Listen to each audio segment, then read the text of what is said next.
एक ऐसी नगरी जहाँ के हवाओं में सुकून है, जिसे हम भगवान शिव की नगरी काशी कहते हैं।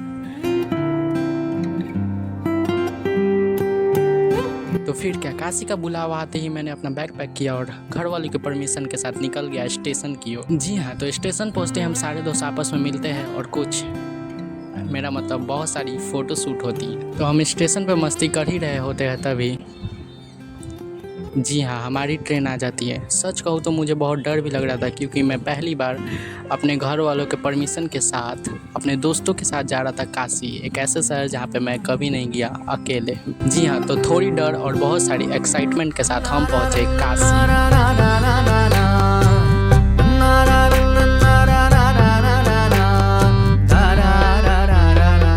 काशी पहुँचते हैं तो उस टाइम बहुत रात हो रही थी, तो हम लोगों ने सोचा कि क्यों ना घाट पे ही थोड़ी देर आराम किया जाए। तो फिर क्या, हम लोगों ने अपना बैग नीचे उतारा और घाट पे ही आराम करने लगे। तो सुबह की गंगा आरती के साथ हमारी आँख खुलती है तो हम देखते हैं कि घाट पे कुछ लोग क्रिकेट खेल रहे रहते हैं। तो हम लोग कुछ देर उन्हें देखते हैं और निकल पड़ते हैं अपने बनारस के सफ़र के।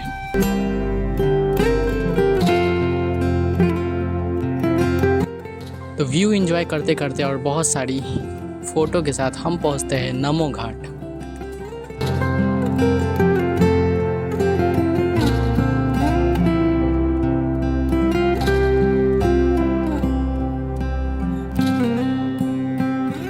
नमो घाट में बहुत सारी फ़ोटो के साथ हमें लग गई थी बहुत भूख, और हम लोगों ने सोचा कि चलो चल के कुछ खाया जाए। और बनारस आया और बनारस का स्ट्रीट फूड ही नहीं खाया, तो आपने क्या खाया?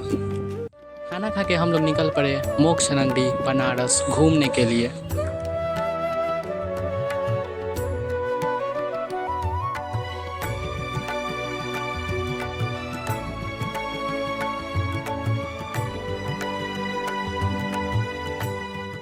थोड़ी देर घूमने के बाद हम सारे दोस्तों ने मिलकर एक स्टे लिया और अपना सारा सामान वहाँ रख के फिर निकल पड़े बनारस घूमने के लिए। हम लोग निकले बनारस के जान वहाँ के घाट को घूमने के लिए। तो हमें पता चला कि आज तो गंगा स्नान है। तो फिर क्या, हम लोगों ने भी अपना कपड़ा निकाला और कूद पड़े पानी में।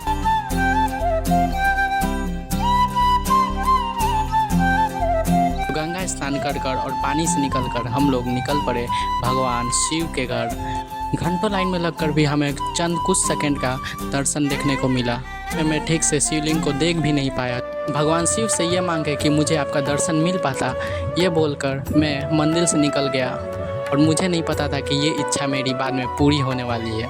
जी हाँ दोस्तों, तो जैसे बनारस की जान घाट है, वैसे ही उनकी धड़कन है यहाँ के बोट। तो हम निकल पड़ते हैं बोट राइडिंग के लिए।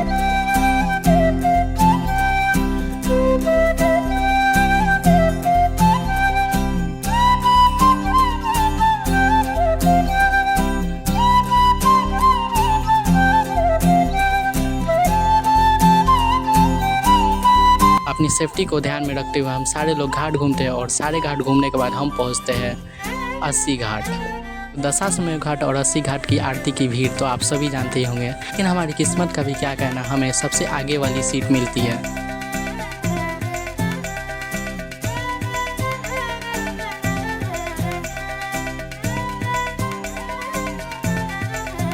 गंगा आरती देखते हुए कब हमारा 1 से 2 घंटा निकल गया हमें पता भी नहीं चला। जी हाँ दोस्तों, तो मैंने आपसे कहा था कि मेरी एक इच्छा पूरी होने वाली थी, तो कुछ ऐसा हुआ। अस्सी घाट की आरती देखने के बाद हम लोग जैसे ही निकलते हैं शिव कॉरिडोर के पास, तो हमें पता चलता है कि वहाँ तो भीड़ ही नहीं है। तो हम लोगों ने एक बार नहीं 2 बार भगवान शिव के दर्शन लिया। तो काशी कॉरिडोर से निकलते ही हम पहुँचे वैसी जगह जहाँ से अच्छी जगह मुझे अपनी वीडियो की एंडिंग के लिए मिल ही नहीं सकती थी, मणिकर्णिका घाट। हम सारे दोस्त मणिकर्णिका घाट पे पहुंचते हैं और वहाँ कुछ देर बिताते हुए हमें ये देखने को मिलता है कि कुछ देर में ही वहाँ से 8 से 10 लाशें आकर जल गई होंगी। जी हाँ दोस्तों, तो वहाँ पे बहुत सारी लाशें आती हैं जलने के लिए। कुछ लोग तो वहाँ पे रहते हैं क्योंकि उन्हें मोक्ष चाहिए, इसीलिए हम लोग काशी को कहते हैं मोक्ष की नगरी काशी।